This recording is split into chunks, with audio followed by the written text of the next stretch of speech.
Did you know that only one person in all documented history has been directly hit by a meteorite and survived to tell the story? This is the incredible tale of Ann Hodges and the day outer space knocked on her door. It was November 30th, 1954, in Sylacauga, Alabama.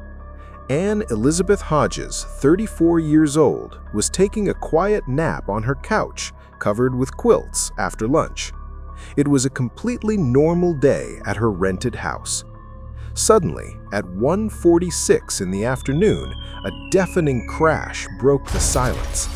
An object the size of a grapefruit tore through her roof, bounced off a large wooden radio, and struck Ann on her left side while she slept.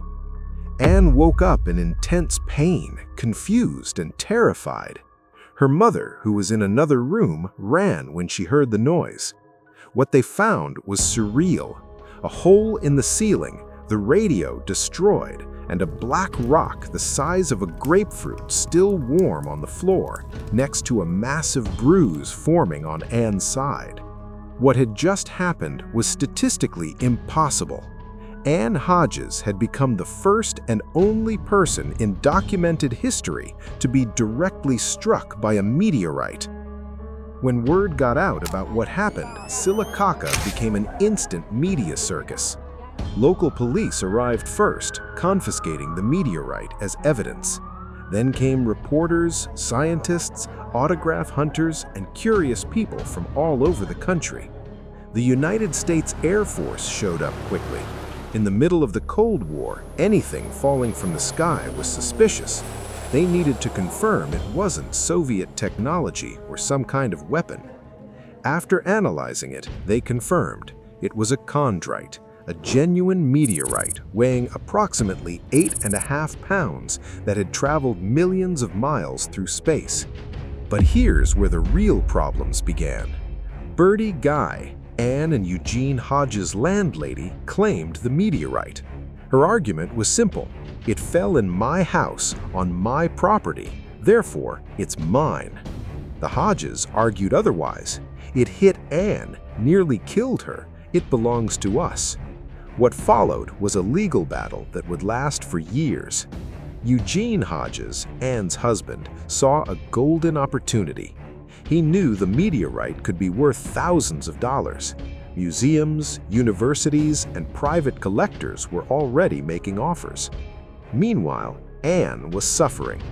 The bruise on her side was the size of a pineapple and took months to heal. But the psychological damage was worse. She became an involuntary celebrity. Journalists camped outside her house. She received letters from all over the world. Some called her the luckiest woman. Others said she was cursed. The constant media pressure, combined with the legal battle and the financial tensions, began to destroy her marriage. Eugene was obsessed with making money from the meteorite. Ann just wanted it all to end. The legal battle with Birdie Guy extended until 1956.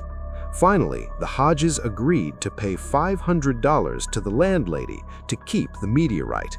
It was a fortune for them at the time, money they didn't have but managed to borrow.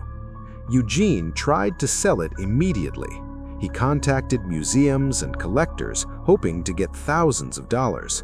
But there was a problem. During the legal battle, another meteorite from the same meteor shower had been found in Sylacauga by a farmer named Julius Kempis McKinney.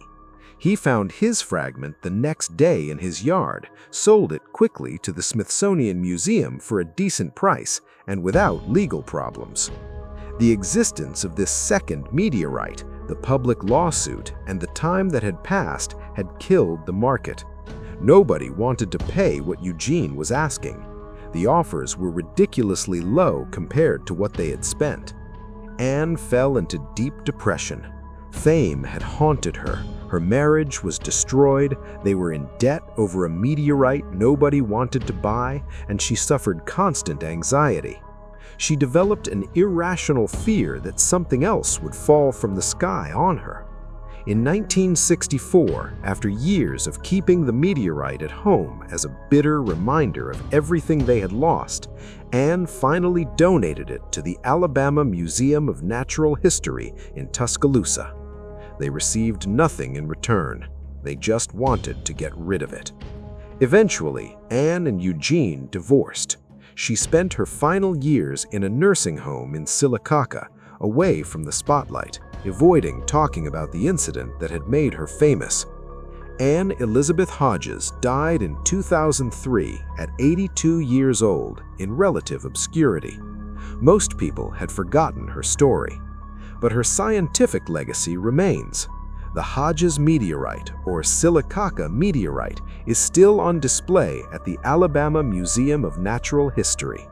It's studied to this day and represents the only documented case of a human being directly struck by a meteorite. Scientists calculate that the probability of this happening is approximately 1 in 1.6 million. In all of human history, with billions of people who have lived on this planet, Ann Hodges is the only one with this distinction. Her story is a strange reminder of how a moment of extraordinary bad luck can ruin an ordinary life, and how fame isn't always a blessing. Ann Hodges survived the impossible, but she couldn't survive the consequences. The meteorite made her famous, but that fame destroyed her life. Today, more than 70 years later, she remains the only person in history struck by a rock from space, a record no one else would want to have. What would you do if something like this happened to you? Let me know in the comments.